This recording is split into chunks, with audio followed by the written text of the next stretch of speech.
Olá pessoal, aqui é o Velgas. Hoje é dia 6 de março de 2026, 8 horas, horário de Brasília. Vamos discutir hoje sobre o abate do helicóptero russo Ka-27 e vamos falar também da crise dos mísseis Patriot, um tema muito interessante. E vamos, na realidade, discutir esse equilíbrio de forças e a guerra na Ucrânia, em função desses itens acontecidos aí. No dia 5 de março, né, um ponto de inflexão técnico e diplomático, né, que está acontecendo nesse dia, né, que foi ontem. Enquanto a Marinha ucraniana confirma a destruição de mais uma unidade aérea russa, um helicóptero, onde já mais de 340 helicópteros foram destruídos. Essa unidade, esse helicóptero Ka-27 foi destruído no Mar Negro. As negociações em Genebra começam a dar resultados práticos sobre a troca de prisioneiros, inclusive ontem também, mais 200 prisioneiros ucranianos voltaram para casa. E vamos analisar aqui a disparidade no fornecimento de mísseis Patriot e as recentes pressões políticas vindas de Washington sobre o governo ucraniano. Então, são assuntos muito interessantes, é mais de um assunto. Coloquei nesse segundo vídeo, normalmente eu faço no primeiro, mas é interessante. Fiquem comigo até o final que vocês vão gostar do que vão ouvir aqui nesse vídeo, com certeza. Acontecimentos de ontem.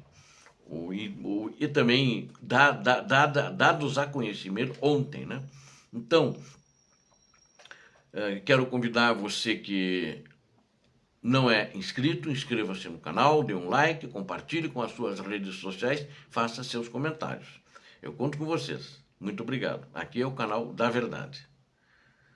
No dia 5 de março de 2026, a Marinha ucraniana oficializou a destruição de um helicóptero russo Ka-27 sobre as águas do Mar Negro. Esta aeronave ainda é um projeto soviético, é uma aeronave de projeto antiga, aliás, a maioria dos helicópteros, né?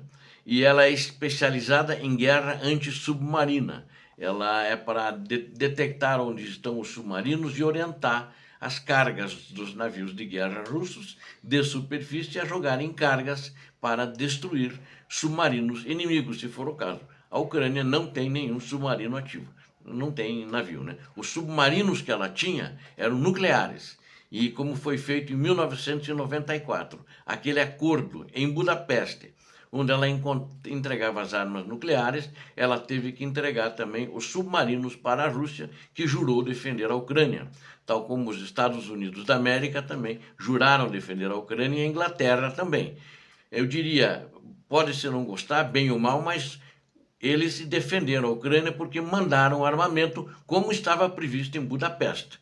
O presidente americano atual não está defendendo a Ucrânia porque não está mandando. Inclusive, ontem ele fez uma crítica sobre essa questão, que criticou o presidente Biden novamente porque deu o equipamento para a Ucrânia e não vendeu.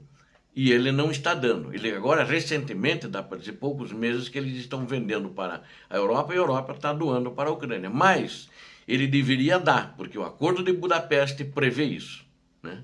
Ele prevê tropas também no terreno, que é defender a Ucrânia. As tropas eles não cumpriram, né? Então está tudo errado. Ninguém, na realidade, está honrando o Acordo de Budapeste. Essa aeronave, ela vinha sendo empregada por Moscou, como não tem submarino, um vetor de vigilância contra drones navais e embarcações de desembarque. Embora o método que essa aeronave foi abatida, ela não foi detalhada por razões de segurança operacional, ou seja, os ucranianos não disseram como eles derrubaram esse helicóptero, né? O evento eleva para 349 o número total de helicópteros russos perdidos, destruídos, né, destruídos desde fevereiro de 2022, quando começou a segunda fase da invasão russa na Ucrânia. Até o momento, o Ministério da Defesa da Rússia mantém silêncio sobre o fato, o que é comum, né? E principalmente com perdas de ativos de monitoramento eletrônico em zonas de exclusão aérea. Ele não fala nada. E também são ativos que não são baratos, mesmo que são da era soviética. Se você tiver que fazer um helicóptero desses hoje, vai gastar muito dinheiro. É na base de milhões, né? No entanto, no campo humanitário e diplomático, o cenário é de movimentação intensa, né? Foi uma diplomacia de troca dos prisioneiros que foi conseguida isso em Genebra. Voltaram a discutir, é o que foi conseguido justamente nessas negociações de paz, a troca de prisioneiros. Uma troca de prisioneiros onde envolveu 400 soldados, 200 de cada lado, foi realizada ontem, então foi concretizada com a mediação dos Estados Unidos da América e dos Emirados Árabes Unidos.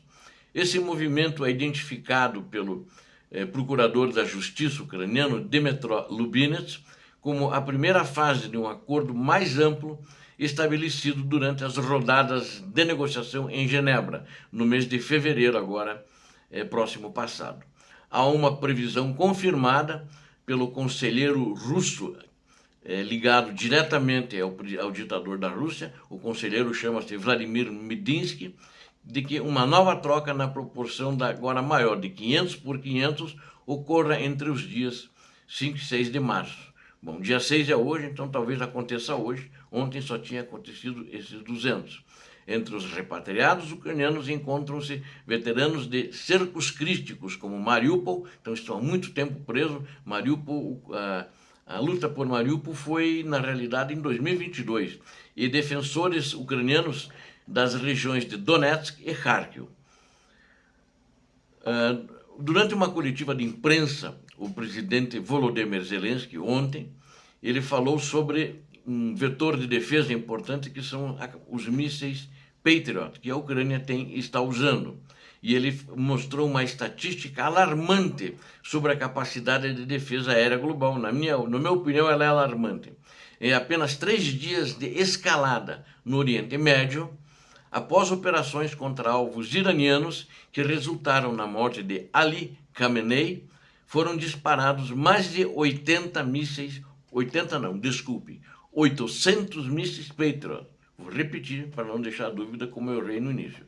Mais de 800 mísseis Patriot. E entre outros mísseis que foram disparados, né? Esse volume supera o total de mísseis recebidos pela Ucrânia em 4 anos de invasão em larga escala. A Ucrânia agora propõe uma troca tecnológica, o fornecimento de drones interceptores. Os americanos já manifestaram interesse sobre isso, onde Kiev acumulou vasta experiência prática em troca de mísseis de defesa aérea para proteger sua infraestrutura petrolífera e portuária em Odessa, que seguem sob constante ameaça.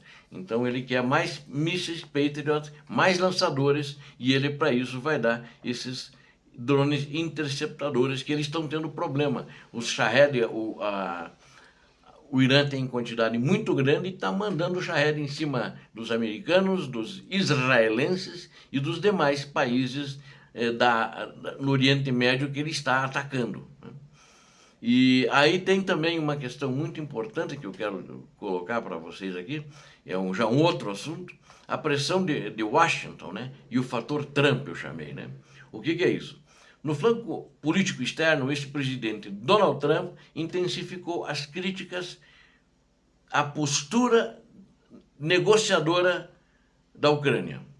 Em entrevista à publicação Político, Trump afirmou que Zelensky possui menos cartas na manga do que anteriormente e acusou a administração ucraniana de ser um obstáculo para um acordo, segundo sua visão. E disse que Vladimir Putin está pronto para assinar. Na realidade, ele está pronto para assinar o quê? Receber de graça Donetsk, né? E isso ele está pronto para assinar. E o Trump sabe isso. Na realidade, é uma pressão que ele está fazendo para a Ucrânia entregar o território de Donetsk inteiro. Zelensky já disse que não vai fazer isso, né? E está certo o Zelensky. E eu, na minha opinião, com isso, mais uma vez, o presidente americano Donald Trump mostra o lado que ele está. E o lado dele não é a Ucrânia, sem dúvida nenhuma. Ele está fazendo uma pressão, para ele quer dizer, ó, fiz a paz, ano que vem deem o prêmio da paz para mim, o prêmio Nobel da Paz. É isso que ele quer, né? E quer também que ele tenha as negociatas dele lá com o Kremlin, onde os enviados especiais dele, um deles é o genro e outro é o Witkoff, né? O Steve Witkoff, que também é um dos enviados especiais. E o ex-presidente voltou a questionar a política... o ex-presidente, não, perdão, o presidente americano voltou também a questionar a política de assistência militar gratuita do governo Biden, mas que eu já disse para vocês anteriormente, hoje ainda nesse vídeo. Ele foi dada porque o Acordo de Budapeste previa que justamente tinha que ser dada assistência de material bélico e assistência militar, efetivamente, que nenhum deles deu, com tropas, né? Eles tinham que defender a Ucrânia. Então eles só deram armamento e o Biden fez a função dele, deu. E ele criticou isso nessa manifestação dele. Ele sugerindo que o estoque de munições deveria ser tratado como venda, falou o Trump. Sugerindo, não, dizendo abertamente, né? Como venda comercial para regiões em conflito ativo com o Oriente Médio, em vez de auxílio a fundo perdido para a Ucrânia. Então ele deveria fazer o seguinte, ok, vamos comprar, mas devolva as armas nucleares para nós. Então na Rússia vai lá e pega e devolve para nós. Ou você deu outras armas nucleares para nós.